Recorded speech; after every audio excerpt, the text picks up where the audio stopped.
All right, listen up, because what we are about to cover is an absolute game changer. Welcome back to another explainer.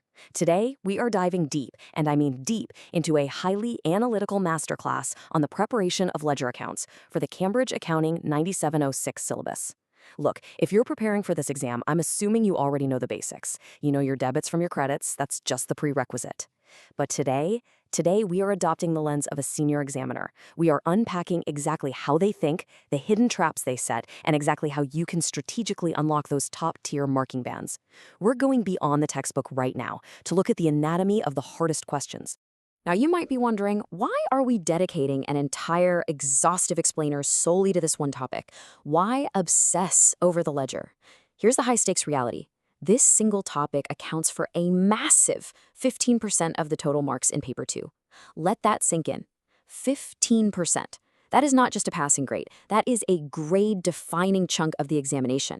That's the difference between an A star and a B, literally sitting right there in one topic. We absolutely cannot afford to just skim this. We need to master it with absolute surgical precision. This isn't just about balancing the books or punching numbers into a calculator.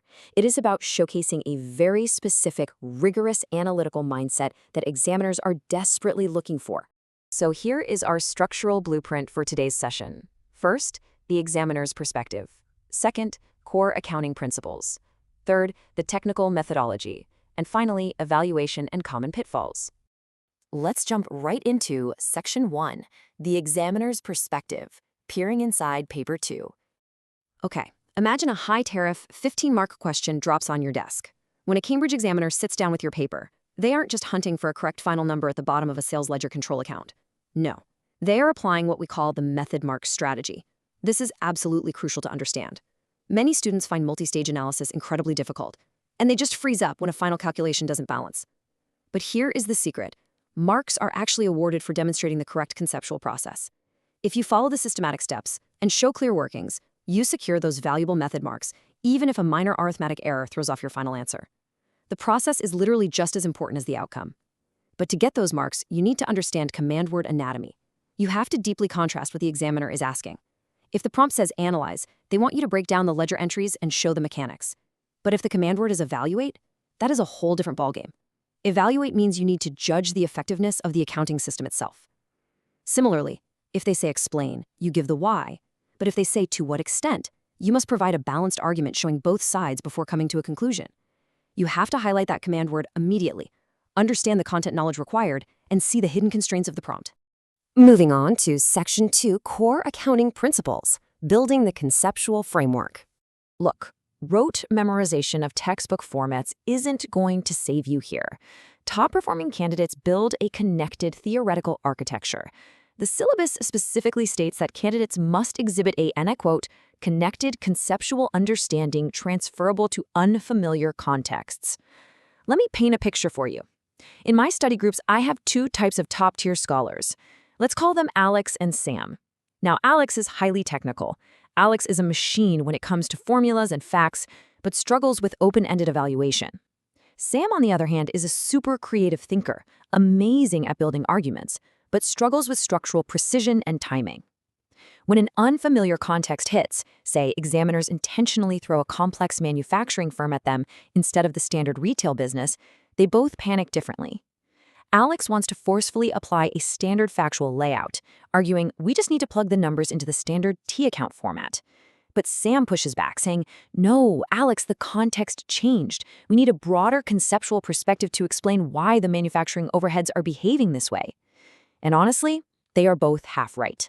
You need Alex's technical precision combined with Sam's contextual awareness to test your true grasp of the underlying principles. Building that architecture requires hitting all the assessment objectives, AO1, AO2, and AO3. You need precise definitions. That's your AO1 knowledge. Then you need to understand causal relationships. That's your AO2 application. For instance, knowing exactly how a change in an inventory valuation method impacts the broader income statement. And finally, cross-topic integration, which unlocks AO3, your higher-order evaluation. When Alex and Sam debate this, Alex completely nails the definitions, but Sam rightly points out the causal relationships. Principal examiner reports consistently highlight that candidates who reference these cross-topic connections achieve significantly higher marks. You have to show that you understand how the preparation of ledger accounts integrates with the entire rest of the syllabus. You can't treat it like an isolated island. Let's look at how to actually do this in Section 3, the technical methodology, the procedural framework. To put this theory into practice under the insane pressure of a ticking exam clock, we need a standardized sequence. Step 1, deconstruct the question. What exactly are they asking? Step 2, extract relevant data. Step 3, select your analytical framework. Step 4, execute the analysis. Step 5, verify your results. Step 6, present with correct terminology. Now let's look at Alex and Sam drafting a model response to a really tough 50-marker right now. They've nailed steps 1 through 3, but suddenly they hit a massive roadblock at step 4. Sam is running out of time, and Alex's paragraphs aren't linking back to the ledger data. The whole essay is falling apart. Okay, I'm going to pause their session right here. And while they take a breath to figure out how to get unstuck, I need you to do something for me. If you are serious about crushing your Cambridge exams and you want to master these exact cognitive strategies, hit the subscribe button right now for ACE Exams IGCSE O and A levels at handle ACEexam_IGCSE. Seriously, turn on all notifications, click that bell. We drop weekly Cambridge breakthrough strategies just like this, and you absolutely do not want to miss them. Okay, let's get back to Alex and Sam. So, how do we get Alex and Sam unstuck? I have to remind them that executing the math perfectly simply isn't enough. Strict conventions apply. Proper headings, the absolute correct terminology, appropriate formats, and clear annotation are mandatory. I step in and tell them, guys, you are losing the plot. Alex, your map is flawless, but you called it stock instead of inventory. Sam, your evaluation is great, but your ledger has no dates or balance brought down. We literally rewrite their flawed section out loud together. We take Alex's raw numbers, format them with Sam's contextual narrative, and apply the strict accounting conventions. Suddenly, we transition their mediocre, confusing answer into a flawless, full-mark response. Examiner reports show over and over again that students bleed crucial marks simply because they fail to follow these exact presentation conventions. Don't do the hard work of calculating, only to throw the marks away on formatting. Which brings us to the most critical part of this masterclass, Section 4, Evaluation and Common Pitfalls. Unlocking top-tier marks. This table right here is where we separate average grades from top-tier world-class marks. I want to run a quick interactive pause and practice visual workshop with you right now. Scene 1. Imagine I just put a complex trial balance with 6 adjustments up on the screen, and I'm starting a 60-second visual countdown timer. Tick, tick, tick. What do you do first? Notice the progression in assessment levels on the slide. If you just identify the given information, like spotting a missing accrual, that is just the descriptive stage. That gets you lower band marks. If you solve it systematically, calculating the exact accrual and checking if it's reasonable, that's analytical. Good, you're getting warmer. But to unlock the highest marking bands before that timer hits 0, you must reach the evaluative level. This demands comparing different approaches, identifying the limitations of the ledger system, questioning assumptions made by the business owner, and providing justified recommendations based on hard evidence. Okay, workshop scene 2, spot the flaw. I'm looking at a poorly written student answer right now. On the left side, the student wrote, control accounts are good because they find errors and stop fraud. Can you spot the flaws?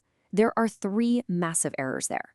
First, it's way too vague. Second, it's a generic textbook definition. And third, it is completely disconnected from the stimulus material. It's copy-pasting and examiners hate it. Now look at the right side. The high-scoring strategy requires justified answers specifically linked to the given scenario.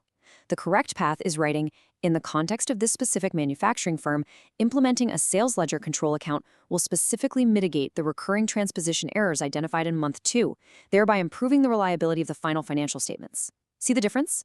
Every single point made must be tethered to the unique data and specific business context described in the prompt. That is how you dodge the examiner's trap. Consider this a final examiner alert. Straight from the principal examiner reports, here are the top 3 fatal mistakes to avoid. Number 1, answers are too vague. Number 2, forgetting to check format and presentation. And number 3, providing generic answers not specific to the context given. At the end of our session, Alex and Sam had massive breakthroughs. Alex realized that precise numbers mean nothing without context, and Sam learned that great arguments fall flat without structural discipline. To synthesize this entire masterclass, you need 3 core pillars: the 3-step question scan to dissect command words, the paragraph balance formula to hit AO1, AO2, and AO3 marks evenly, and the last 5 minutes review checklist to ensure your ledger formatting is flawless. Which brings us to our final provocative thought. As you sit down to practice your next past paper, ask yourself this: are you just executing calculations like a human calculator, or are you critically evaluating the context, questioning assumptions, and presenting evidence systematically? The difference between those two approaches is exactly 15% of your Paper 2 score. Crushing Cambridge exams requires consistent, relentless strategy. You can't just wing it. If you found this masterclass valuable, you know what to do. Hit that subscribe button for Ace the Exam's IGCSE O and A levels at handle ACEXAM_IGCE. Turn on the notification bell so you catch every single exam hack we release. And drop a comment down below right now telling me your exact target grade. Put it out into the universe and let's go get it. Keep analyzing, keep evaluating, and I'll see you in the next explainer.